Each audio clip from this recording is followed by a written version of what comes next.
dimensional reality or relative reality. It's like when we eject the consciousness, then we rest. This is Chö Mahamudra, I call Mahamudra, ultimately who we are. So understanding of who we truly are is so important.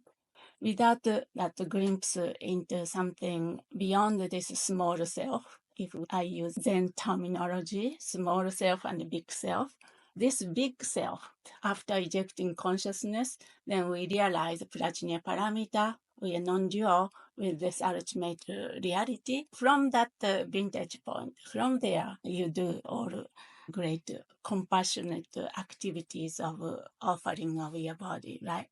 So that's a relative activity, relative level. So that's a tonnen, giving up entirety of who you are.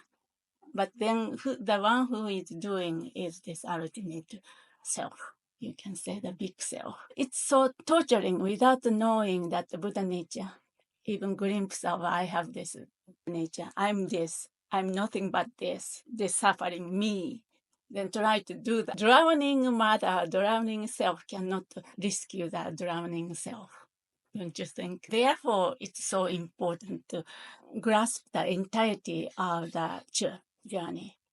You know what I mean? Therefore, I'm going to bring this one to today's context. This theoretical understanding of the Chö practice is also very important. Why the Buddha taught the second turning of the wheel? So why important? Yeah, without understanding this, we suffer. Like this philosophy or theoretical understanding all are meant for liberation and enlightenment. All these great philosophers are practitioners seeking for liberation and enlightenment for the sake of all beings. They are not teaching or thinking and presenting philosophy for the sake of philosophy.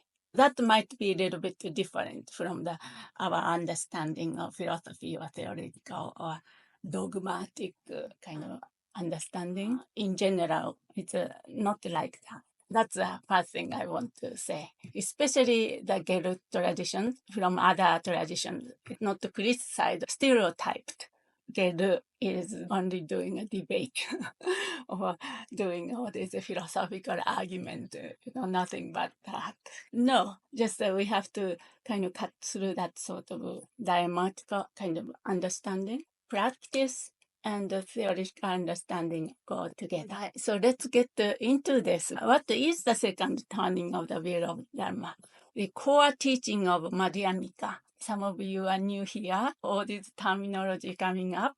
Madhyamika is a middle way view. Middle. Okay. Middle means like a two extreme in positive, negative, for example, then the middle way. So that's one thing he taught. In other words, we are talking about the Buddha's realization. If you recall, Buddha's journey started with looking at the suffering, all these different kind of suffering from the palace. Then he wanted to say, how I can find a solution to this dilemma of samsara or suffering. Do I have to go through this? I don't want to. How can I?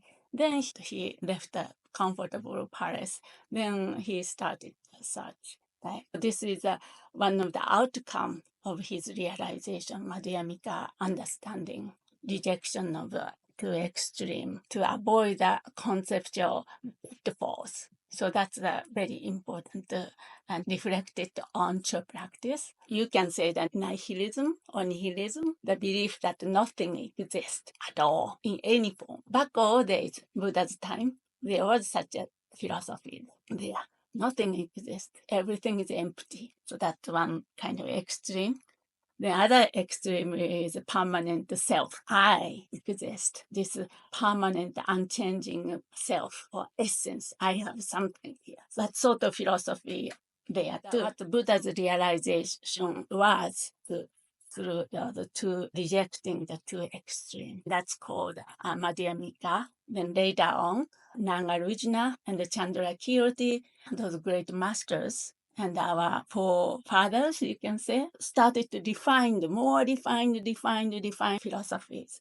Then finally came to this so-called prasangika view that's considered to be the highest, maybe the most defined view of philosophy in this tradition. So that's one thing I wanted to remember. So the Madhyamika rejection of two extreme.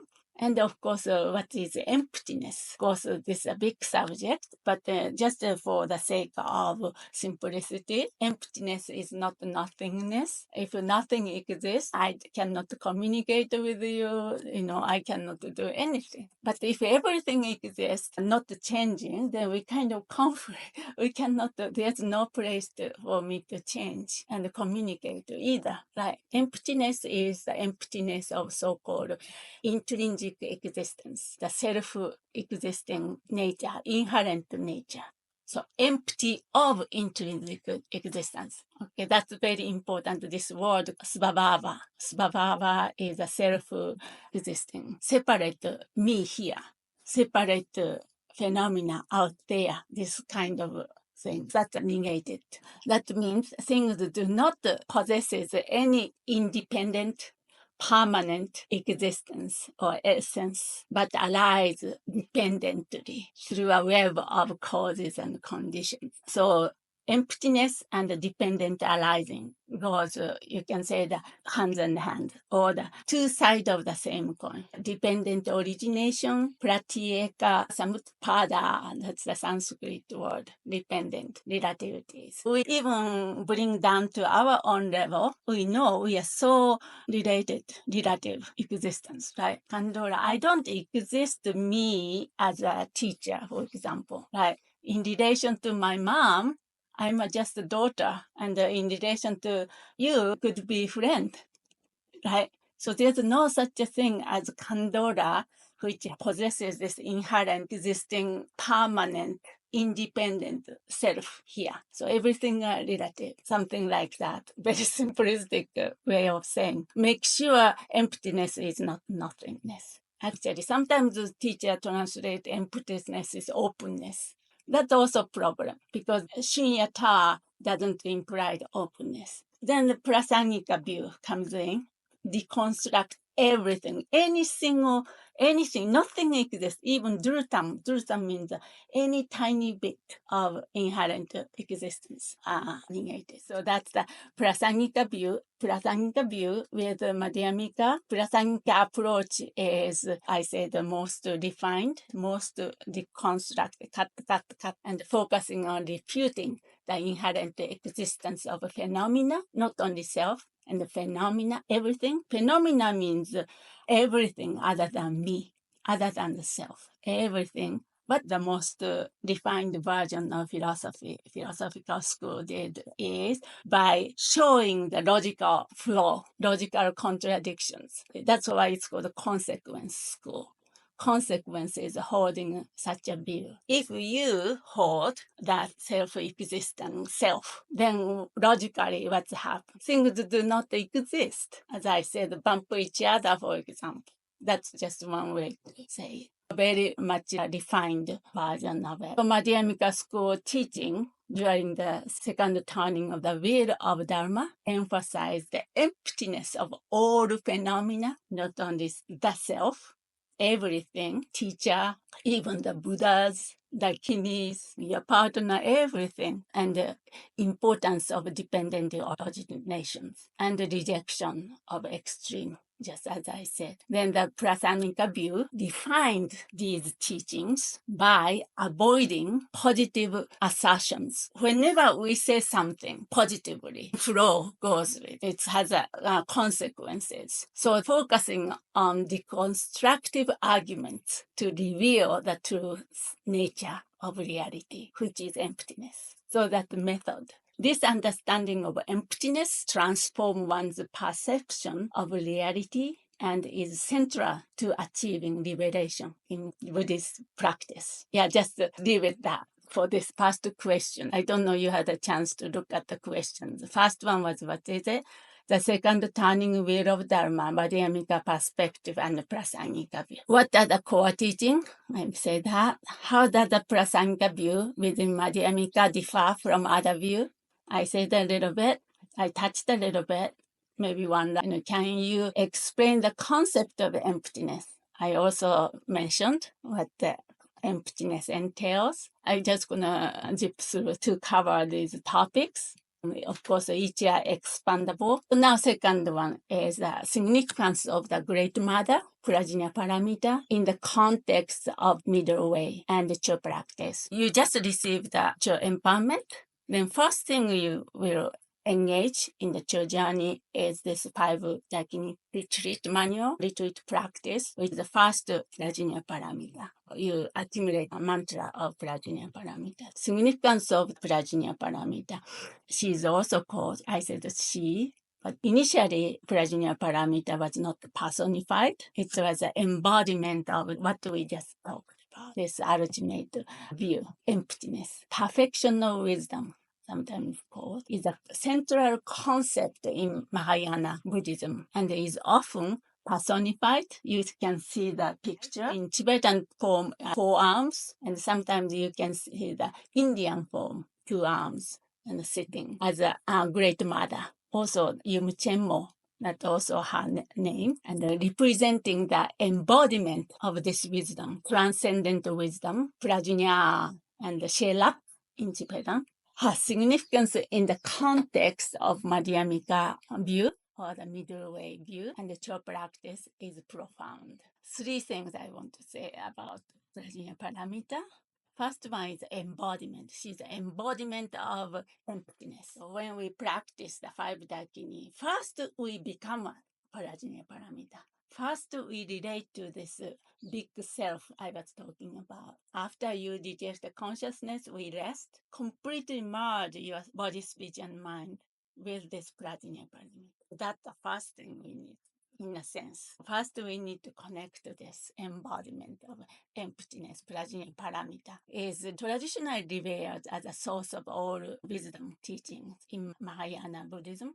Tantric Buddhism is a Mahayana Buddhism, extreme version of Mahayana. Make sure you understand that. No different from Mahayana. It's part of Mahayana. She embodies the understanding of emptiness, which is the realization of what is it? All phenomena and the self, and also devoid of intrinsic existence. This realization is a core of the Chö practice, which avoid extremes, eternalism and nihilism, emphasizing the interdependent nature of reality. You started to have a little idea about that through this repetition. Prajna Paramita is also called mother of all Buddhas. Why mother? Why mom? Sometimes called of all Buddhas. Because Prajna Paramita represents the wisdom. Without this transcendent wisdom, Shelap, Buddha was never born. Right? Buddha is born. Buddha became a Buddha because of this realization. And also bodhicitta. Of course, 2 kinds of bodhicitta, ultimate bodhicitta and relative bodhicitta. Without bodhicitta, there's no bodhisattva. Without becoming a bodhisattva, there will be no Buddha. Okay, anyway, mother of all Buddha. So you can say that source of all awakened ones. It's so important, right? It's source and Without there's no baby. There's no full version of bodhisattva, which is Buddha. Also, inspiration of Chö practice. Chö means cutting through. This is a spiritual practice. We talked about how Chö developed in Tibet, and now it came to the West. Chö is deeply influenced by the teaching of Prajna Paramita. Prajna Paramita itself is the name of the text. That text teaches emptiness. Because the central goal of Chö is what is it? What we are trying to do through Chö practice.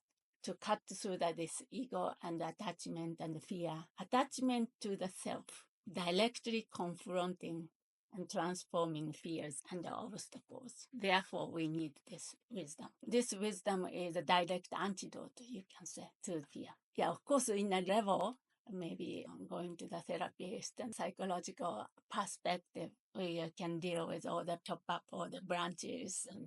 But the core of this fear is this grasping to the self, for example. If we release, we complete understanding that this self is a fantasy. This self is like a monster under the bed.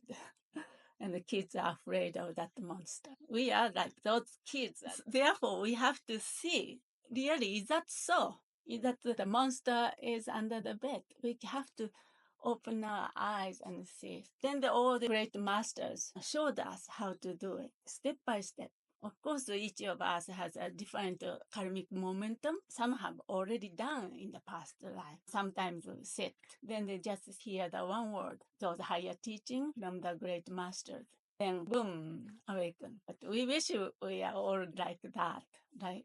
Those called the chikcharwa, simultaneous realizer. But most of us are not like that. So we're gonna follow. We're gonna try to understand. Therefore, we have this kind of class and try to understand what's the core teaching. There are lots talk about the Prajna Paramita. Say that just summary. So the Great Mother, Prajna Paramita, hold the significance in the middle way and the Chö practice. High embodiment of transcendental wisdom and the realization of emptiness directly influence the foundational principle of Chö. The teachings of Prajna Paramita provide the philosophical and the practical basis. So that's the thing.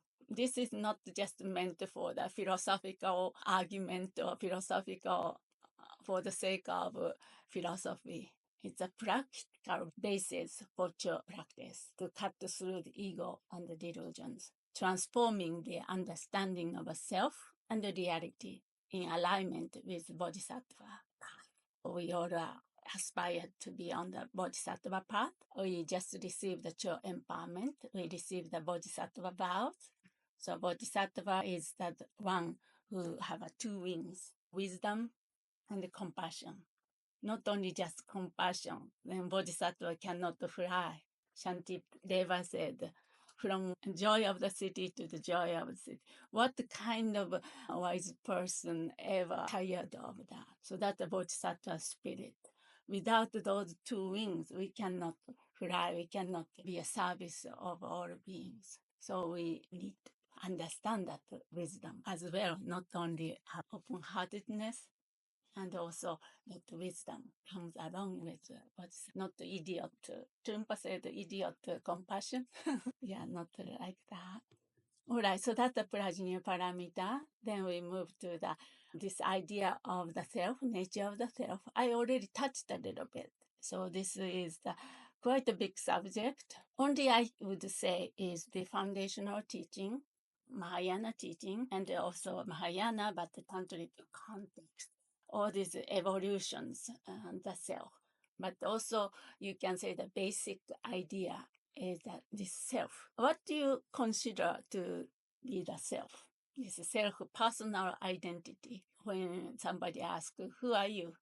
Of course, we say the names and this and that, but in the context of philosophy, what we consider the self is a composite, kind of composite or the mixture or combination of the body and mind. We can say two things, body and mind. But then those body and mind are divided into five for the five aggregates or five skandhas you might have. Form, there's a physical form, rupa, sensation, Vedana, perception, sanya, the Pali language and foundational teaching, mental formation, sanskara, and consciousness, vijnana or vijnana.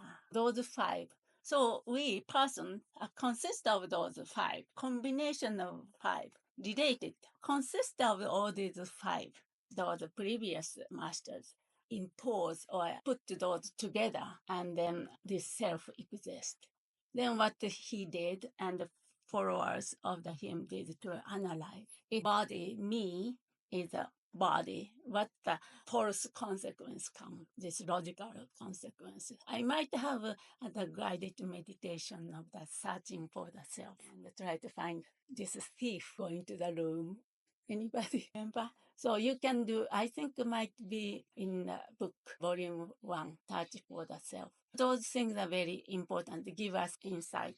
Oh, self, me is not just simply body or not simply mind. Then what is it? Or combination of body, mind? No, then try to search the self. The self, it comes as an outcome of this analysis or analyzing the exercises, searching. Then there's no such a thing called the self. The self, empty. empty room. Anyway, so that also important. And the impermanence, those are you very familiar. But that impermanent, everything including what we consider the self is impermanent and constantly changing. Those are important. Like early teaching, Buddha taught the selflessness and the impermanence, or impermanence or changing nature of everything. There is no enduring essence that remains unchanged over time. That we can kind of relate to. Then use that understanding of impermanence for understanding the selflessness. Like if everything impermanent or everything changing, there's no such a thing as a permanent self, no such a thing as a me here, no such a thing as self-existing stuff out there. And also depending arising, we already talked about this, depending originates, everything related. The concept of self is understood as arising dependently on various causes and conditions. Everything based on the causes and conditions. It has no independent existence, but is contingent upon a web of interrelated factors. So use those understanding or sense to understand emptiness, okay? And the suffering. That's another thing Buddha taught. Dukkha, clinging to the notion of permanent self leads to suffering. Clinging onto what does not exist as existing. That's the problem. That leads to the suffering. Even you just step back and think about it. Everything, when you suffer, trace the cause that come down to clinging onto the permanent self and the permanent enemies, permanent somebody out there in here. So because it is contrary to the true nature of reality. True nature of reality is empty, impermanent, and dependent arising. So the understanding and realizing this selflessness is crucial for overcoming this self-suffering and achieving liberation, nirvana. Okay, so you started to have all the puzzle come together more down to earth level. Then now method, unique method of Chö used in Chö practice to cut through ego. The ego, we are using this terminology as the self. It's a kind of fantasy, but we created this monster called the self, ego.